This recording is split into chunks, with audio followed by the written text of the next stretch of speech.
النبي صلى الله عليه وسلم العلماء ورثة الأنبياء أو كما قال عليه الصلاة والسلام আল্লাহর নবী বলেন আমি যখন দুনিয়াতে থাকবো না, সাহাবায়ে ইকরাম থাকবে না, তাবেঈন থাকবে না, তখন আমার এই উলামায়ে ইকরাম এই আমার নবুয়তের দায়িত্বগুলো পালন করবেন। বলেন আল্লাহু আকবার।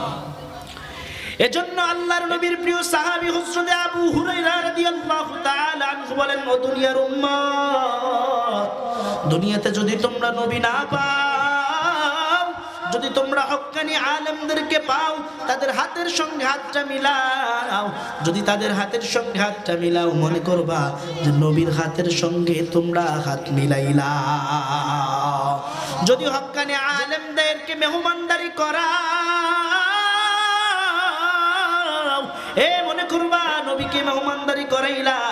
আল্লাহ রব্বুল আলামিন বললেন, বান্দা আমি আল্লাহ তোমাকে দুনিয়াতে চলার জন্য তোমাকে সহজ দুইটা রাস্তা দিছি। চাইলে তুমি জান্নাতে যাইতে পারবা, জান্নাতে যাওয়ার পথটা সহজ, জাহান্নামের যাওয়ার পথটা কঠিন। যদি তুমি গুনাহের কাজের মধ্যে লিপ্ত হও, তাহলে তোমার জন্য জাহান্নাম রেডি করে রাখছি। আর যদি তুমি সওয়াবের কাজের মধ্যে লিপ্ত হও, তাহলে আমি আল্লাহ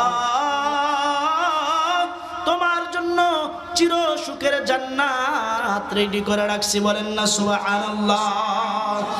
এ দুনিয়ার মানুষ, আল্লাহকে যদি পেয়ে যান আর কিছুর দরকার আছে? বলেন আছে? আল্লামা শামসুল হক ফরিদপুরি রহমাতুল্লাহ আলাইহি বলেন, ও দুনিয়ার মানুষ, দুনিয়ার সব কিছু তুমি পেয়েছো, কিন্তু আল্লাহকে পাও নাই। তবে তুমি ভালো করে মনে রাখো, তুমি দুনিয়ার কিছুই পাও নাই।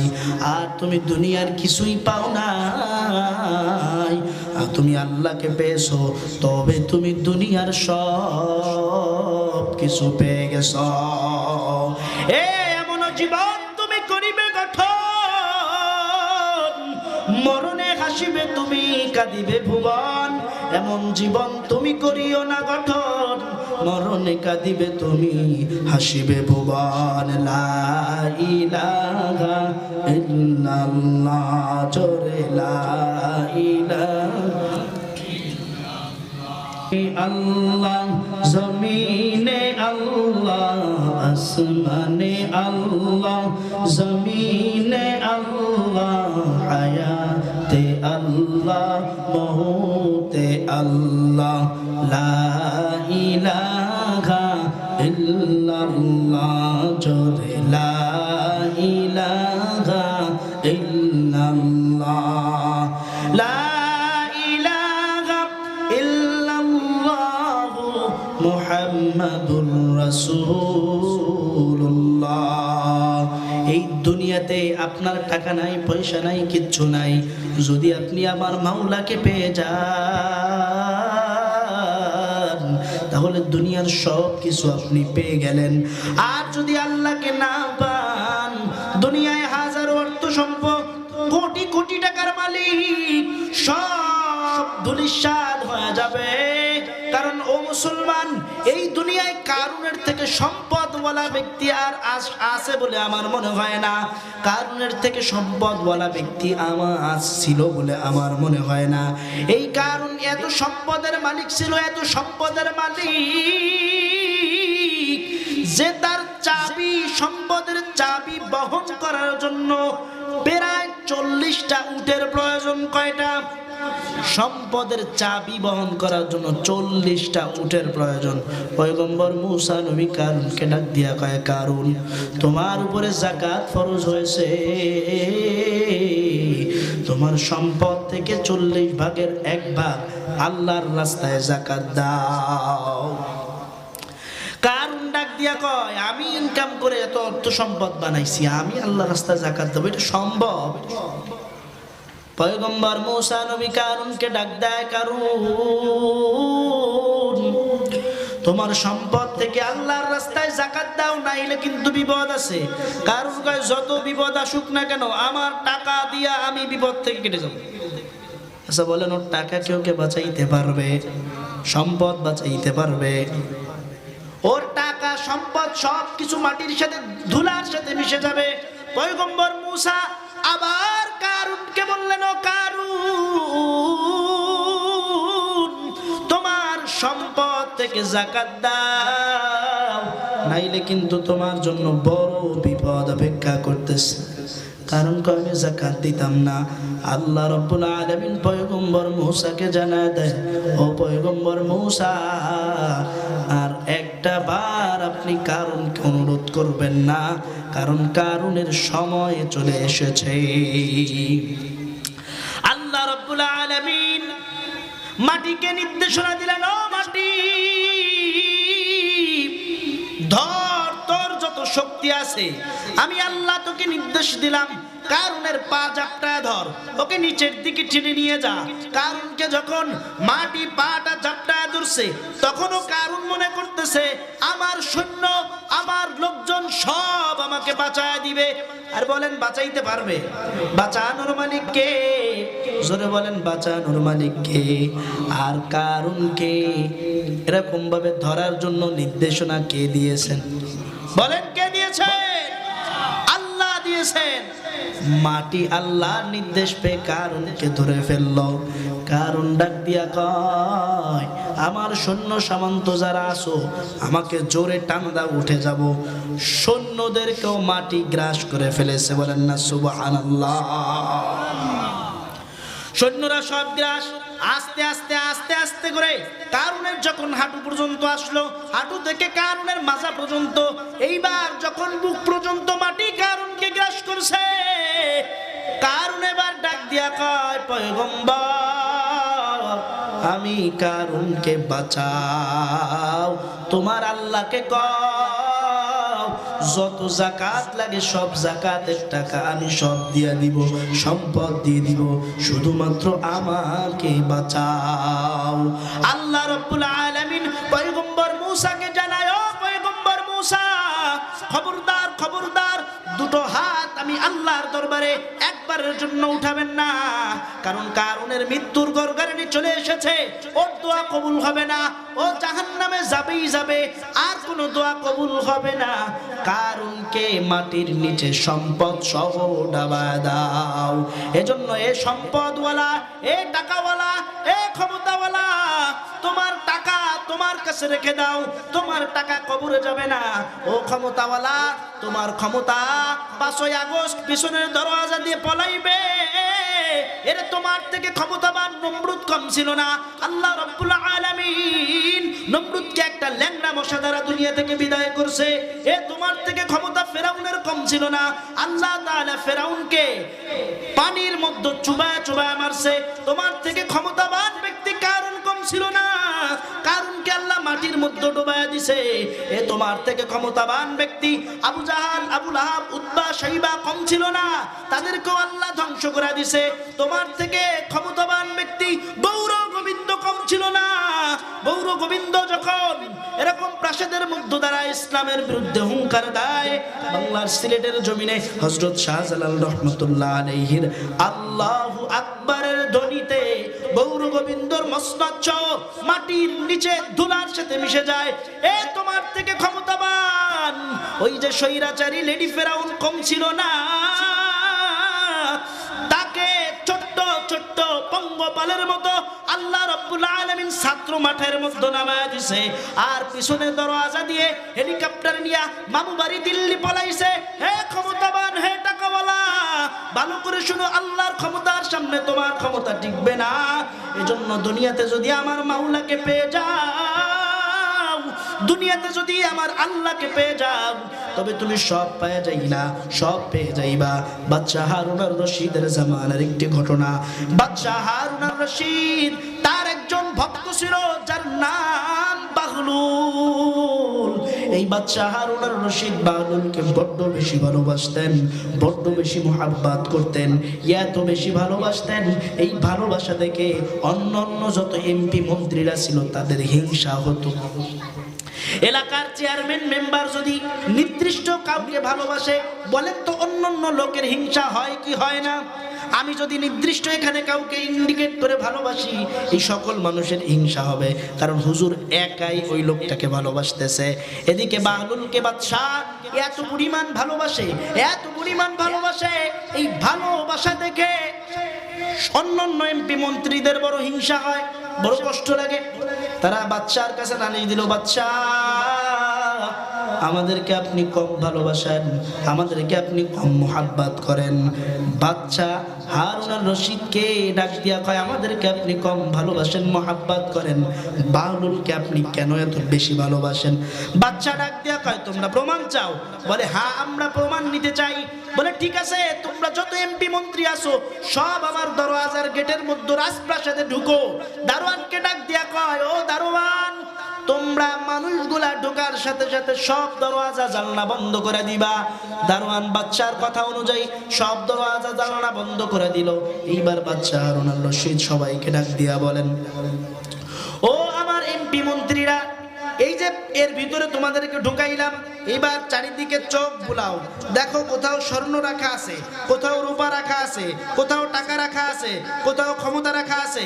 তোমার যার যা খুশি, যে 1 ঘন্টা সময় দিলাম, এর মধ্যে যে যতটুকু পারো সব নিয়ে যাও। এইবার চোরের দল এমনি তো সারা বছর রড, সিমেন্ট, বালি, ইট, খোয়া সব চুরি করেছে, এমনকি জনগণের চাল পর্যন্ত চুরি করে, আছে না নাই? বলেন আছে না নাই?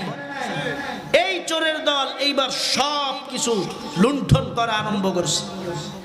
যে কেউ টাকা পায়, টাকা নেয়, কেউ স্বর্ণ রূপা। কিন্তু বাহলুল বেচারা দাঁড়ায় আছে, বাচ্চার চেয়ারটা ধরে এভাবে দাঁড়ায় আছে, সবার সবকিছু নেওয়া শেষ। তারা সবাই কয়, বাহলুল তুমি এত পাগল, এত সম্পদ, এত ক্ষমতা পেয়ে তুমি কিছুই নিলে না? বলে আমি তো সব থেকে দামি জিনিস নিয়েছি। বলেন না সুবহানাল্লাহ। কি দামি জিনিস? বাহলুল ডাক দিয়া কয়, এ এমপি আর মন্ত্রীরা, আপনাদের যাদের টাকার প্রয়োজন টাকা নিয়েছেন, যাদের সম্পদের প্রয়োজন সম্পদ নিয়েছেন, সোনার প্রয়োজন সোনা নিয়েছেন, রৌপ্যের প্রয়োজন রৌপ্য নিয়েছেন, কিন্তু আমার প্রয়োজন বাদশা। আমি বাদশার চেয়ারটা ধরে দাঁড়িয়েছি, মানে আপনারা আপনাদের মতো নিয়েছেন, আমি বাদশাকে নিয়েছি। এবার বলেন তো, যেই বাহলুল বাদশাকে পেয়ে গেছে, ও সব কিছু পেয়ে গেছে কি গেছে না? আল্লাহ তাআলা বলেন, আমি দুনিয়াতে তোমার জন্য ক্ষমতা ছেড়ে দিয়েছি, টাকা পয়সা সব ছেড়ে দিয়েছি। তুমি টাকার পিছনে ঘুরে আমি আল্লাহকে ভুলে গেছো, সম্পদের পিছনে ঘুরে আমি আল্লাহকে ভুলে গেছো। তুমি সব কিছু দুনিয়ার মোহে পড়ে, নারীর মোহে, টাকার লোভে পড়ে, সব কিছুর লোভে পড়ে আমি আল্লাহকে ভুলে গেছো। আর আমি আল্লাহকে ভুলে গিয়ে, যখন তুমি আমি আল্লাহকে ভুলে গেলা, আমি আল্লাহও তোমাকে ভুলে গেলাম। আর যেই সকল বান্দারা দুনিয়ার ভোগ বিলাস, দুনিয়ার বাড়ি গাড়ি, টাকা পয়সা, নারী সব কিছু পিছনে রেখে এই গভীর রাতের বেলায় তাহাজ্জুদের মুসল্লায় আমি আল্লাহকে ডাকছে, আমি আল্লাহর মোহাব্বত করছে, আমি আল্লাহর ভালোবেসেছে, আমি আল্লাহ তাদেরকে দুনিয়ায় কিছু না দিলেও আমি আল্লাহ আমার বান্দার হয়ে গেছি। যদি আল্লাহ বান্দার হয়ে যায়, বলেন বান্দার কি আর কিছু প্রয়োজন আছে? সবাই বলেন আল্লাহর কোনো প্রয়োজন আছে? নেই। অতএব আল্লাহর সঙ্গে একটা সম্পর্ক গড়ে তোলা লাগবে। লাগবে কি লাগবে না? আমার আলোচনার বিষয়বস্তু, যে আলোচনার বিষয়টা নিয়েছি, মৃত্যু। এই মৃত্যু সকলের গ্রহণ করা লাগবে, কিন্তু এর আগে কেন এই কথাগুলো আপনাদের কাছে বলতেছি? কারণ দেখেন, আসছি একদিন, যাব একদিন, যেতে হবে। যেতে হবে কি হবে না? আমাদের সাথে কেউ যাবে? বলেন যাবে?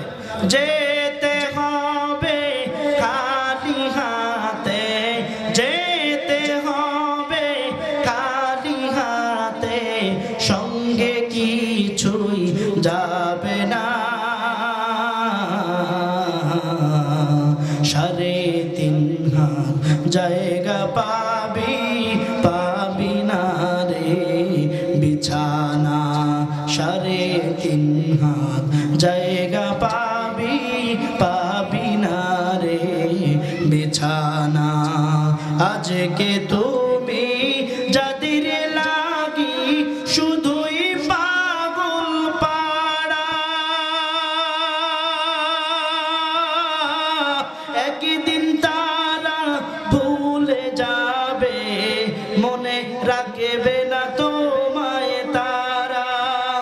আজকে তুমি যাদের লাগি শুধুই পাগল পাড়া, যেতে হবে একলা একা, কেউ যাবে না তারা।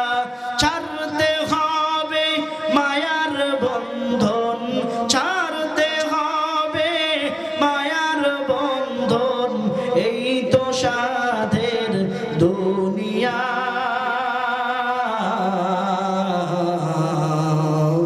যেতে হবে খালি হাতে, যেতে হবে খালি হাতে, সঙ্গে কিছুই যাবে না।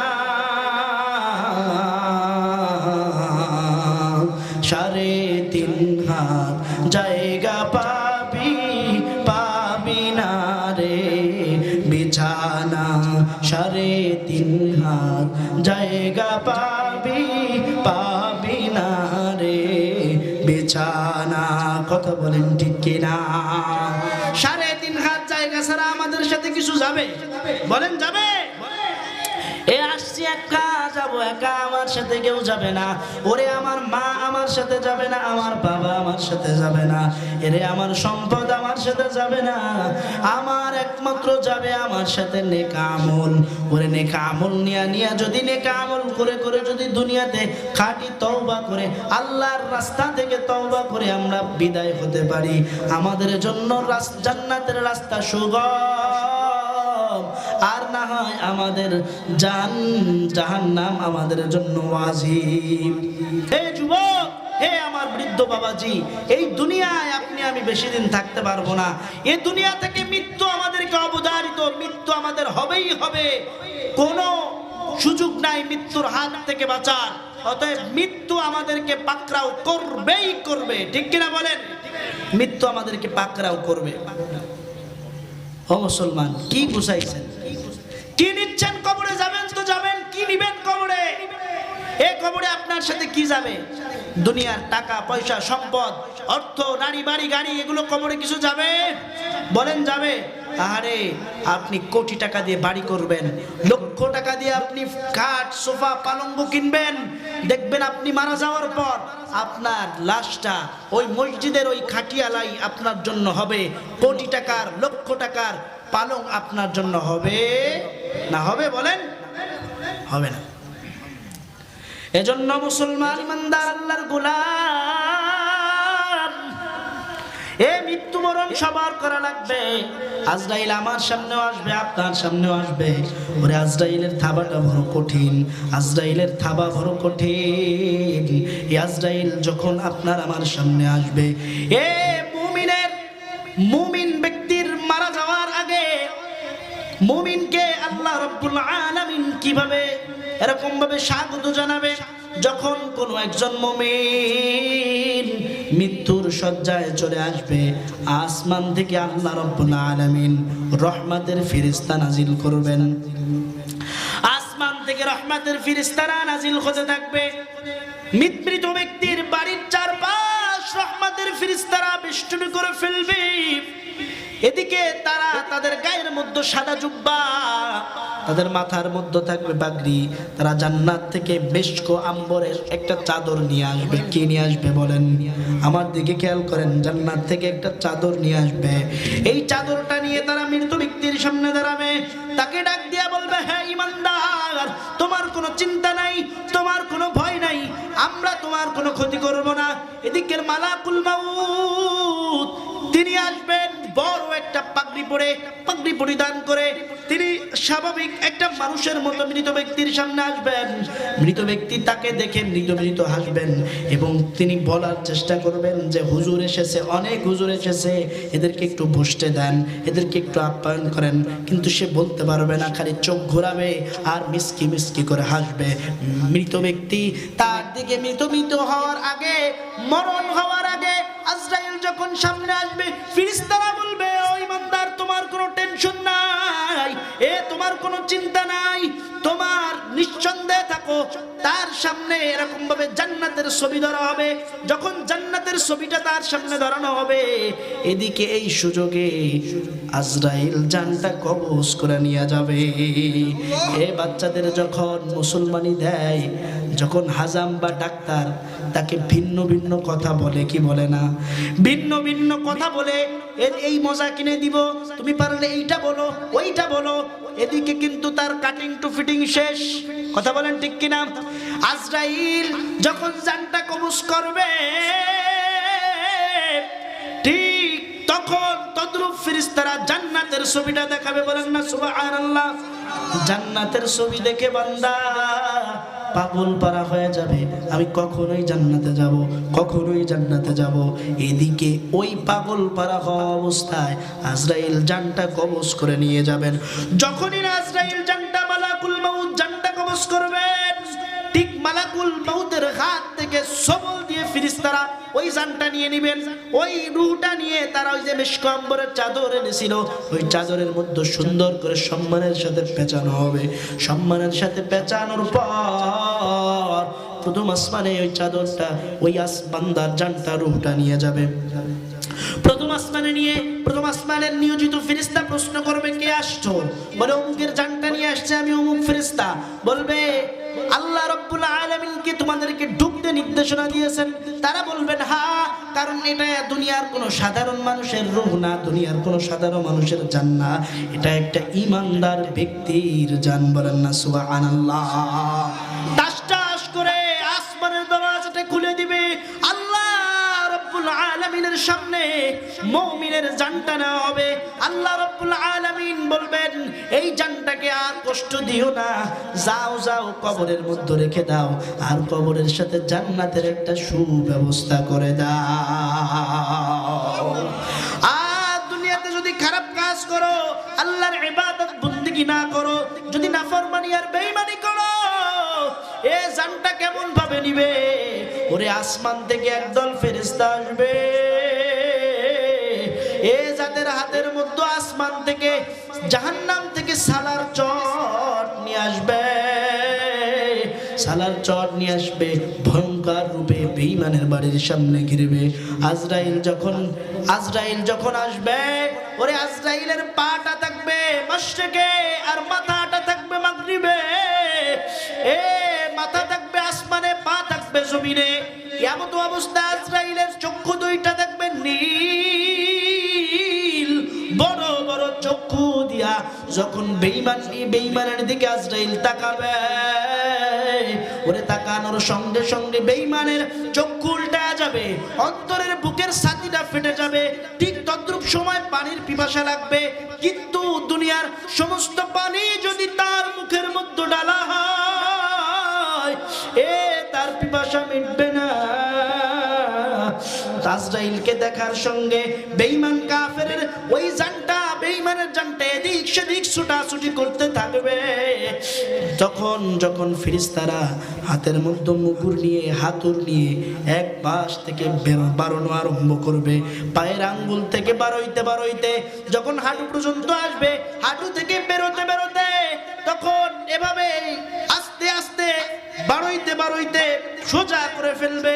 অতঃপর তার জানটা মুখ দিয়া বের করে নিবে। বেঈমানের এত কষ্ট হবে, ঠিক তদ্রূপ সময় তার সামনে জাহান্নামের ছবিটা দেখানো হবে, ও ভয়ে আরো বিভোর হয়ে যাবে। এ যুবক ভাই, এ মৃত্যুবরণ করা লাগবে। আল্লাহর কোরআন সত্য, নবীর হাদিস সত্য, মৃত্যু একদিন বরণ করা লাগবে। একজন আল্লাহর ওলি বলেন, দুনিয়ার সব কিছু মিথ্যা, কিন্তু তোমাকে মৃত্যুবরণ করা লাগবে, এটা সত্য কথা। বলেন ঠিক কিনা? এজন্য আল্লাহ বলেন, খাঁটি তওবা করে করে করে করে যদি তুমি অন্ধকার কবরে যাইতে পারো, খাঁটি তওবা করে যদি অন্ধকার কবরে যাও, আমার আল্লাহ মৃত্যুর আগ পর্যন্ত তওবার দরওয়াজা খোলা রাখছে। তোমার তোমার জন্য তওবার দরওয়াজা খোলা।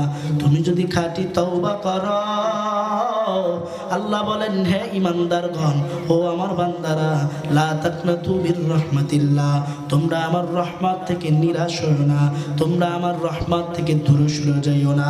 উদউনি আস্তাজিব লাকুম, আমি আল্লাহকে ডাকো, আমি আল্লাহ সাড়া দিব। এই আল্লাহকে যদি ডাকার মতো ডাকতে পারেন, 80 বছর আর 90 বছর আর 50 বছর নয়, আল্লাহকে ডাকার মতো ডাকতে পারবে, আমার আল্লাহ আপনার ডাক অবশ্যই অবশ্যই সাড়া দিবে। আল্লাহ আপনাকে মাফ করবেই করবে। একজন আল্লাহর ওলি ছিল, যার নাম ছিল হাসান বসরি রহমতুল্লাহ আলাইহি। এই হাসান বসরির দরবারে একদিন একজন মহিলা গেলেন, যায় কয়, ও আল্লাহর ওলি, আমার স্বামী কিছুদিন হলো মারা গেছে, ওরে সন্তান একটা রেখে গেছে, এই সন্তানটাকে রেখে গিয়েছে, আমার এই সন্তানটাকে মানুষ করার জন্য মনে চায় না আর বিবাহ বন্ধনে আবদ্ধ হব, আমার মনে চায় না আর বিবাহ করব। ও আল্লাহর ওলি, আপনি আমাকে পর্দার সাথে এমন কিছু আমল দিয়ে দেন। এরে আম্মা জান, ভালো করে খেয়াল করেন, ও আমার পর্দার আড়ালের মা, ভালো করে খেয়াল করেন, লক্ষ্য করে শুনেন। ওই মহিলা ডাক দিয়া কয়, আল্লাহর ওলি, আমাকে আপনি আপনার মুরিদ বানান, পর্দার আড়াল থেকে আপনি যে আমলগুলা দেবেন আমি সেই আমলগুলা পালন করব। আল্লাহর ওলি মহিলাকে এরকম ভাবে আল্লাহু আকবার আল্লাহু আকবার, আল্লাহর ওলি মহিলাকে মুরিদ বানায় নেয়। মুরিদ বানানোর পর ওই মহিলা আল্লাহর ওলির কাছ থেকে সবক নিয়ে চলে যায়। ওই সন্তান আস্তে আস্তে আস্তে আস্তে আস্তে আস্তে বড় হতে লাগে। 15 বছর, যখন 20 বছর 22 বছর বয়স হয়, ওই মহিলা একদিন হাসান বসরির কাছে হাজির।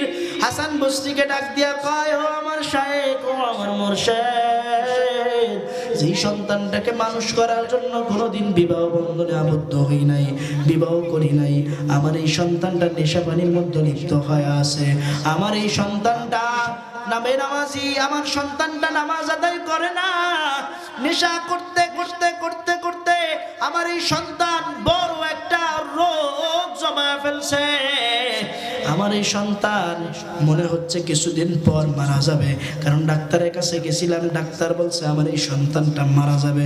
ও আল্লাহর ওলি, আমার এই সন্তান যদি মারা যায়, মারা যাওয়ার পর আপনি আমার এই সন্তানের জানাজাটা পড়াবেন। হাসান বসরি ডাক দিয়া কয়, মহিলা, তুমি আমার শাগরেদ, তুমি আমার মুরিদ, তাই বলে এই নয় তোমার সন্তান আমার কথা শুনছে। আমি বলছি তোমার সন্তান মাদ্রাসায় পড়বে, দ্বীনি ইলম শিক্ষা করবে।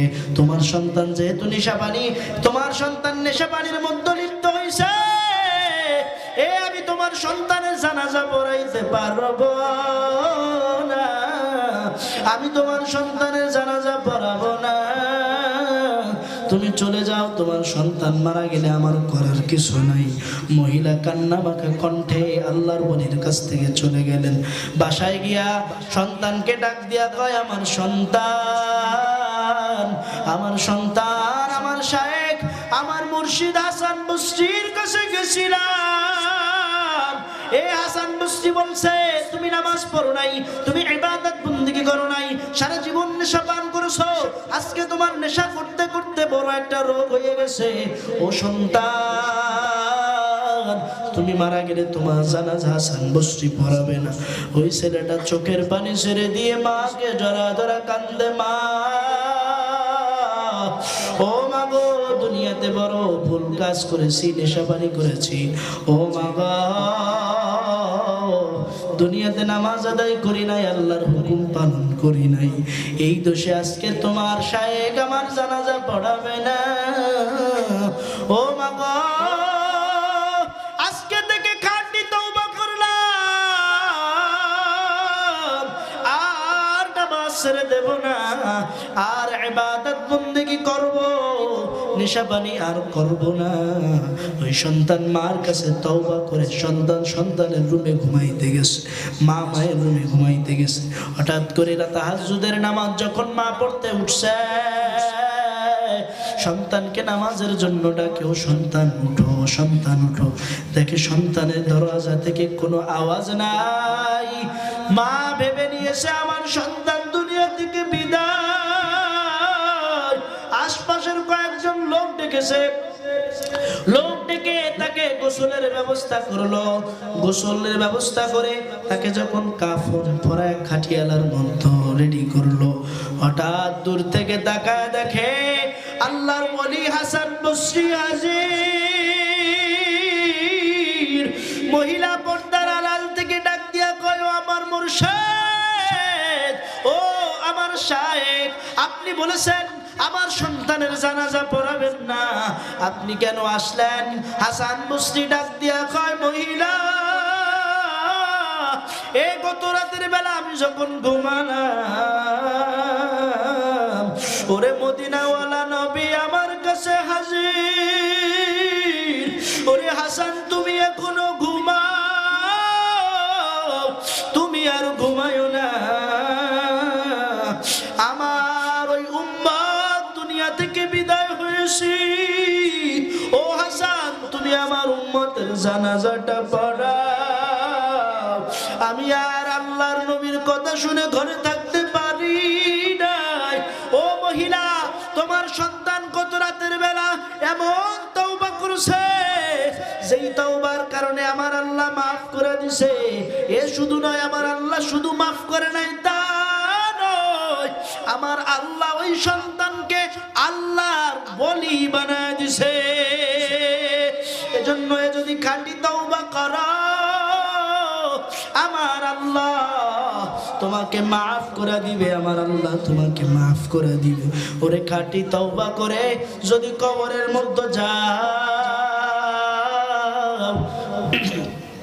ওই কবরে যাওয়ার আগে তুমি যখন মৃত্যুবরণ করবা, মৃত্যুবরণ করে দেখো তোমার সম্পদ, তোমার মা তোমাকে একা কবরের মধ্যে রেখে দিয়ে আসতে বলবে। মা কান্নাকাটি করবে, বাবাও কান্নাকাটি করবে, তোমার সন্তান আদি সব কান্নাকাটি করবে। কেউ বাবা বলে কাঁদবে, কেউ মা বলে কান্না করবে। তোমার সন্তান আব্বু, ওরে আমার বাবা বিদায় হয়েছে, কেউ বলবে আমার মা বিদায়, কেউ বলবে আমার ভাই বিদায়, সবাই বিদায় বিদায় বলে কান্না করবে। কিন্তু তোমার খাটিয়ালাটা ধরে কেউ সুন্দর নরম বিছানায় দিবে না। এ যে স্ত্রীর জন্য তুমি পাগল মারা হয়েছো, সেই স্ত্রী, তুমি স্ত্রীর সামনে যদি মারা যাও, তোমার স্ত্রী তোমার লাশটা আর একবারের জন্য ঘরে উঠাবে না। তোমার ঘর, কোটি টাকার বিছানা, কোটি টাকার ঘর বাড়ি সব পর করে তোমার জন্য শুধুমাত্র খাটিয়ালা 3খানা কাপড়, এ মাগো তোমার জন্য 5খানা কাপড়, এই ছাড়া তোমার কপালে কিছু জুটবে না। ওরে তোমার সবাই তোমাকে পর করে দিয়ে কবরের মধ্যে রেখে আসবে। ওরে দুনিয়াতে যদি ভালো কাজ করো, দুনিয়াতে যদি ভালো ইবাদত বন্দেগী করো, দুনিয়াতে যদি আল্লাহর রাসূলের তাবেদারি করো, গোলামি করো, কবরে যাওয়ার সঙ্গে সঙ্গে 3টা প্রশ্ন করা হবে। বলেন কয়টা প্রশ্ন? সবাই বলেন কয়টা প্রশ্ন? কবরে যাওয়ার সঙ্গে 3টা প্রশ্ন করা হবে। প্রথম প্রশ্ন, মান রব্বুকা, তোমার রব কে? দ্বিতীয় প্রশ্ন, মান দীনুকা, তোমার দিন কি? তৃতীয় প্রশ্ন, মান নাবিয়ুকা, তোমার নবী কে? এ যদি দুনিয়াতে ভালো কাজ করে যাও, আল্লাহর ইবাদত করে যাও, দুনিয়াতে যদি নবীর তাবেদারি করো, কবরের প্রথম প্রশ্নের জবাব দিবা আমার রব আমার আল্লাহ, দ্বিতীয় প্রশ্নের জবাব আমার দ্বীন আমার ইসলাম, তৃতীয় প্রশ্নের জবাব আমার মায়ার নবী মুহাম্মদুর রাসূলুল্লাহ সাল্লাল্লাহু আলাইহি ওয়াসাল্লাম। এই 3টা প্রশ্নের উত্তর তুমি কবরের মধ্যে গিয়ে দিতে পারবা।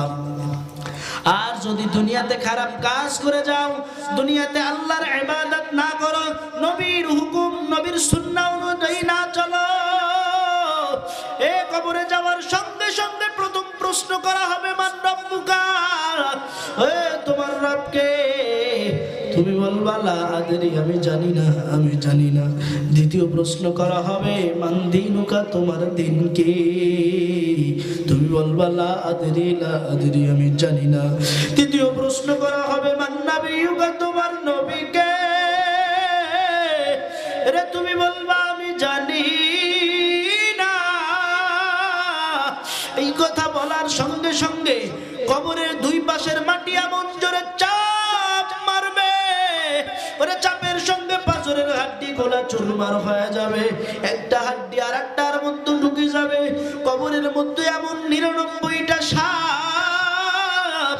নবীজি বলেন ওই একটা সাপ যদি দুনিয়াতে আঘাত করতো, দুনিয়াতে আর কোনোদিন ঘাস জন্মাইতো না। হে মুমিন, একটা আর দুইটা নয়, 99টা সাপ কবরের মধ্যে চলে যাবে। ও মা গো, আমার পর্দার আড়ালের মা, আজকে তোমার চুলটা ছেড়ে তুমি রাস্তাঘাটে ঘুরো, বেপরদায় ঘুরো, তুমি ইবাদত বন্দেগী করো না, স্বামীর হুকুমগুলো পালন করো না। এ কবরে যাওয়ার সঙ্গে সঙ্গে তোমার চুলগুলো সাপ আকার ধারণ করবে, তোমার শরীরের বিভিন্ন অঙ্গ প্রত্যঙ্গগুলো, তোমার গলার উন্নাটা তুমি বুকে না দিয়ে তুমি গলার মধ্যে দাও, তোমার গলার উন্নাটা বড় একটা সাপ হবে। এই সাপ হয়ে তোমাকে সবল মারতে থাকবে।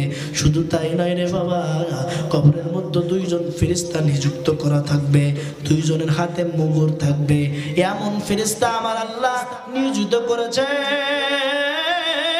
সেই ফেরেশতা কানেও শুনে না, চোখেও দেখে না, কথা বলতে পারে না, আপনার আবেগ বুঝবে না, আপনার কথা বুঝবে না, আপনার কোনো কিছুই সে বুঝবে না। ফেরেশতারা কবরের মধ্যে পিটাইতে থাকবে, পিটাইতে থাকবে, কিয়ামত পর্যন্ত কবরের মধ্যে পিটাইতে থাকবে। মুসলমান ইমানদার আল্লাহর গোলাম, ওই কবরের আযাব তুমি আমি সহ্য করতে পারবো না। ওই কবরের আযাব সহ্য করার মতো ক্ষমতা তোমার আমার নাই। ওই কবর কারোর জন্য আপন না। ওই কবর তোমার আমার যদি আপন হইতো, তাহলে সর্বপ্রথম নবীর মেয়ে ফাতেমার জন্য কবরটা আপন হইতো।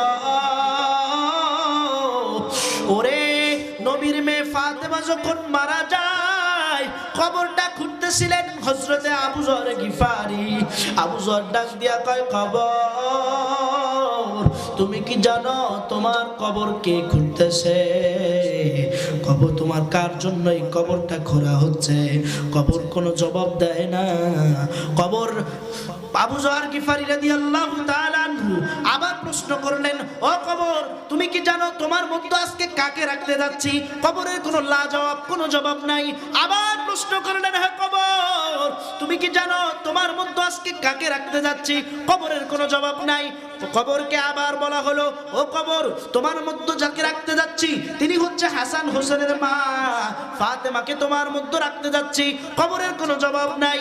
ও কবর তোমার মধ্যে যাকে রাখতে যাচ্ছি তিনি হচ্ছেন আলীর স্ত্রী, তিনি হচ্ছেন আলীর স্ত্রী, তাকে কবরের মধ্যে রাখতে যাচ্ছি।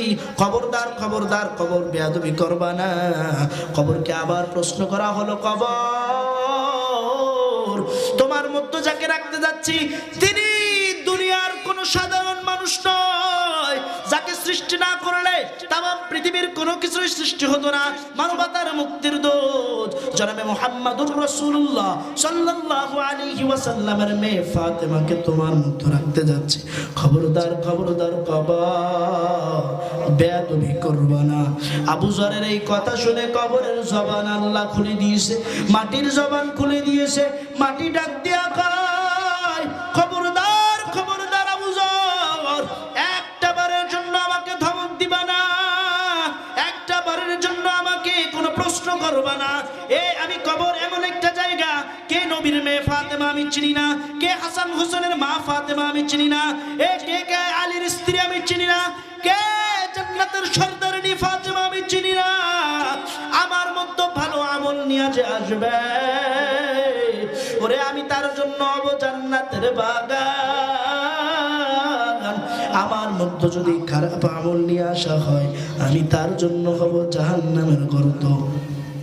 এজন্য এখানে যারা আছেন, কেউ আমার বাবা, কেউ আমার চাচা, কেউ আমার ভাই, কেউ আমার বড় ভাই, কেউ আমার ছোট ভাই, পর্দার আড়ালে আমার আম্মা জানেনা আছেন, আমি আপনাদেরকে করজোর করে হাত উঁচু করে আপনাদের কাছে অনুরোধ করতে চাই, এটা শুধু একটা মাহফিলের মধ্যে, লাইটিং প্যান্ডেলের মধ্যে সীমাবদ্ধ করবেন না। মৃত্যুর ভয় অন্তরে ঢুকান আর আমার আল্লাহর কাছে তওবা করেন। ও দয়ার মালিক, জীবনে যত গুনাহ করেছি আর করব না। ও আল্লাহ, তুমি যদি আমাকে মাফ না করো, এই দুনিয়ায় আমাকে কে মাফ করবে? ও আল্লাহ, আমরা তোমার দয়ার ভিখারি, তুমি আমাদেরকে মাফ করে দাও। জীবনে যেই নামাজ ছেড়ে দিয়েছি, যত নামাজ কাজা করেছি, আর নামাজ ছেড়ে দেব না। ও আল্লাহ, পর্দার বেখেলাফ করেছি, মাগো তওবা করো। পর্দার খেলাফ করছো, আজকে থেকে তওবা করো, পার পর্দার খেলাফ করব না। ওরে স্বামীর হুকুম, স্বামীর অবাধ্য হব না। এই খাঁটি তওবার নিয়ত যদি তোমার আমার মধ্যে থাকে, খাঁটি তওবার নিয়তে আমার আল্লাহকে দুইটা হাত দেখা দাও। আয় আল্লাহ, আজকের এই মাহফিলকে আপনি কবুল করেন। আয় আল্লাহ, আমাদের তওবাকে কবুল করেন। প্রত্যেককে 5 ওয়াক্ত নামাজিওয়ালা বানায় দেন। আয় আল্লাহ, আমাদের তওবাকে মাহফিল সহ সব কিছু আপনি কবুল করেন। আমিন।